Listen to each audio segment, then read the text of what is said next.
And away we go on a Friday edition. It is Orange and Blue today. Cecil, Lammey, Andrew, Mason talking Denver Broncos. And Mace, the best news possible? Definitely for Zach Allen. I mean, for the Broncos, if you were worried about the Broncos potentially not having the NFL's leader in quarterback hits so far this season and for last season and for the last 3 seasons overall, you can breathe easy.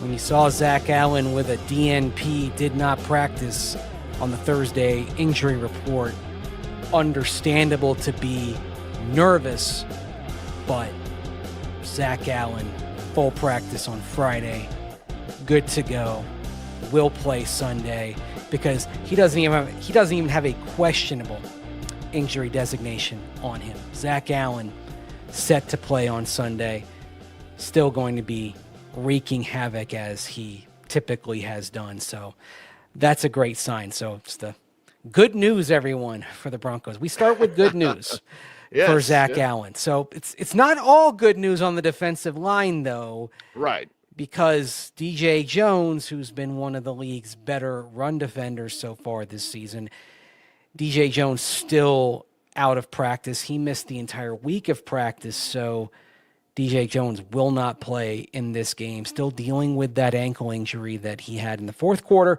Sunday against Washington, he didn't return in that game, hasn't practiced all week. We've seen him off to the side during practice. The entire week of practice, by the way, inside. They never went outside this week with the snow.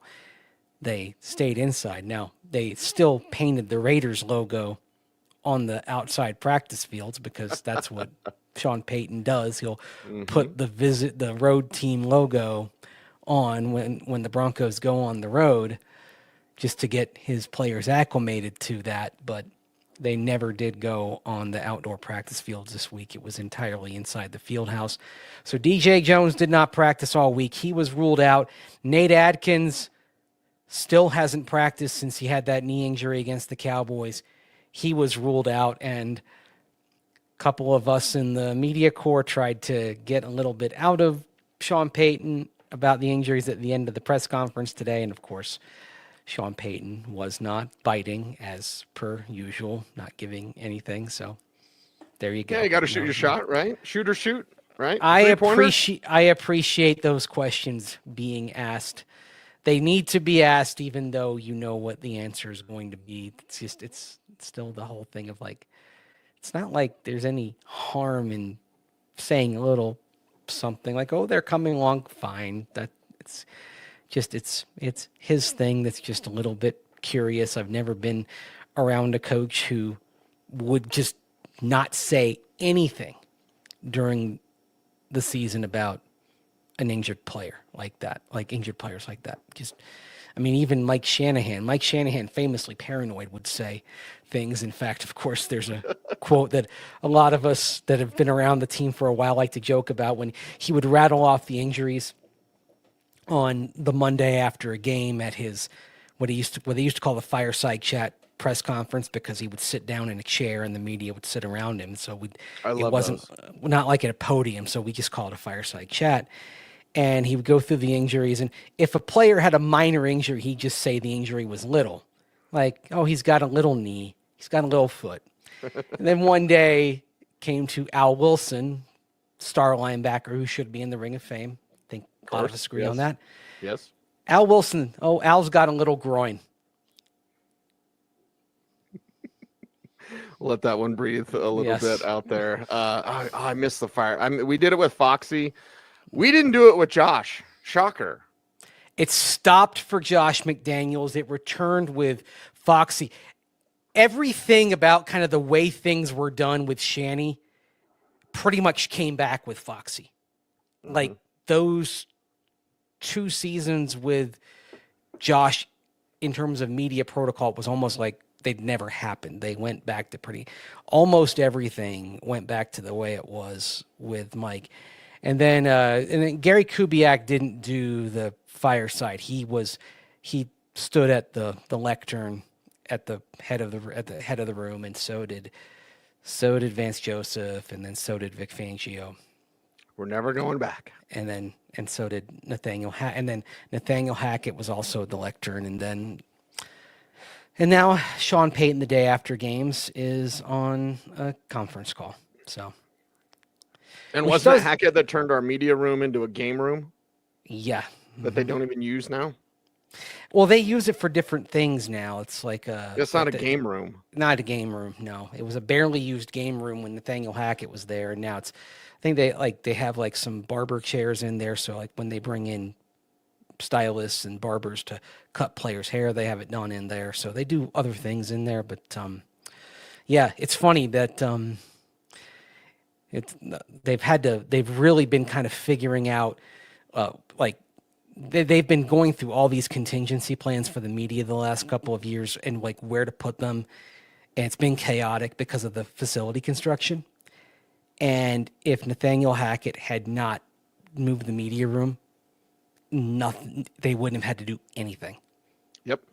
It's all because Hackett moved it.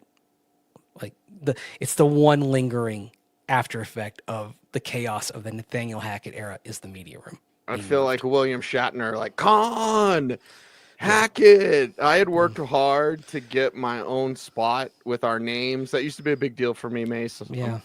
And you get yours, of course, because you're Andrew Mason. But I had worked hard for years and years and years and sitting at side tables and just kind of working at a chair. I finally got my name, and then Hackett takes the damn meeting room away. Yeah, I had my little desk. I remember your spot. Yeah, my desk, my drawers, all that. It's just, I still have my desk. It's just on the other side of the facility, and now the way it's gone. I get over to that desk maybe once a week now. So it's it is kind of what it is. But they've got us now during practices. We sit in a conference room. And there's only enough room for about like 6 of us, or about 7 of us. So it's like you got to get there early, or you're going to be sitting out in the lobby and no place to put your desks, or your computer and all that. So you got to get there early and get a spot. And like we were all sitting there today, crowded around. And I was editing some video and writing an article, getting ready for this show, all that, and But yeah, so Zach Allen playing. We sidetracked a little early today. But that's what happens when you have good news on a big player like Zach Allen. The best news, Mace. Like that's what you were hoping for, and it's what you were worried about. So Zach Allen's going to play. No injury designation on Pat Bryant. Now he was still limited today in practice, but he was not listed as questionable, not listed as out.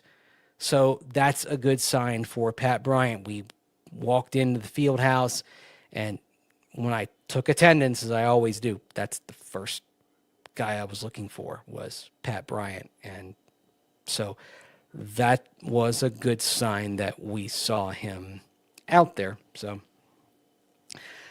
hopefully everything copacetic for him going forward. The fact that they did not list him as questionable, I think, was pretty key. If it would not, frankly, it would not have surprised me if they'd list him as questionable, just given the nature of hamstring injuries, and the fact that they still had him on limited practice participation today. So that's kind of an interesting thing, and so I'd still keep an eye on things for Pat Bryant over the next couple of days, even though they did not list him as questionable or out, that he was still limited today. So that's just. So something I would kind of keep under, still keep an eye on, but a good sign that he did not receive that designation as well. And then the big news in Vegas, they've got 5 starters listed as questionable for this game. Oof. Most prominently Maxx Crosby, and he has been DNP, did not practice the last 2 days. Okay, well, that would be a comfort level for Mike McGlinchey, not having to go against Maxx Crosby, because he's still one of the best, still ferocious, doesn't matter the Raiders' record. He's not thinking about Cancun. He's thinking about getting your quarterback, so we'll watch that. Maxx Crosby has 15 and a half sacks in 13 games against the Broncos, so he usually brings it, although The last 2 games against the Broncos, 0 sacks for Maxx Crosby. So Broncos have done a pretty good job. Now, some of that is also Bo Nix. The thing he does well is get the ball out quick. He's usually, when he makes a decision, it's usually lickety split. One of the things that we all know is half the sacks are typically on the quarterback, and thus you can also say that probably 50% of the Broncos having a low sack rate is on Bo Nix. Probably half of that is on the Broncos having a terrific offensive line, which shows up in pass block win rate, which is where they're in the top 4 in the league. So the Broncos, and they were among the very best in pass block win rate in 2023 as well, when you still had Russell Wilson spinning his way into sacks. And that's how you knew the Broncos had a good O-line, had good pass protection, even though you had Russell Wilson and you had a high sack rate. You knew that they were still okay up front, and the Broncos knew they were okay up front, because that was something that I had gathered in diving into it and finding out they felt good about their own line. They felt that when it came to diagnosing the problem with sacks, that it was quarterback, and as we found out the last couple of years, it was. They were right. So 2 straight games that they've held Maxx Crosby without a sack. So I mean, that's evidence of the progress that you've made with Bo Nix in terms of eliminating those negative plays. Now, the thing going forward for this game is keeping yourself out of long yardage situations, because that was something that happened in the last game against the Raiders through penalties, through an inefficient ground game. You were behind the sticks way too often. And of course, that was that really windy night when you didn't want to be behind the sticks and didn't want to be in situations where you had to throw on 3rd and long yardage, and you were doing that way too often. So, and that was something that Mike McGlinchey pointed to this week, is looking back at that Raider game, how many times they were in 3rd and 10 plus in that contest. So it's not even staying on schedule. It's not being off schedule to where your play sheet is limited, because you've obviously got more calls for 3rd and 8 than 3rd and 12 and 3rd and 13.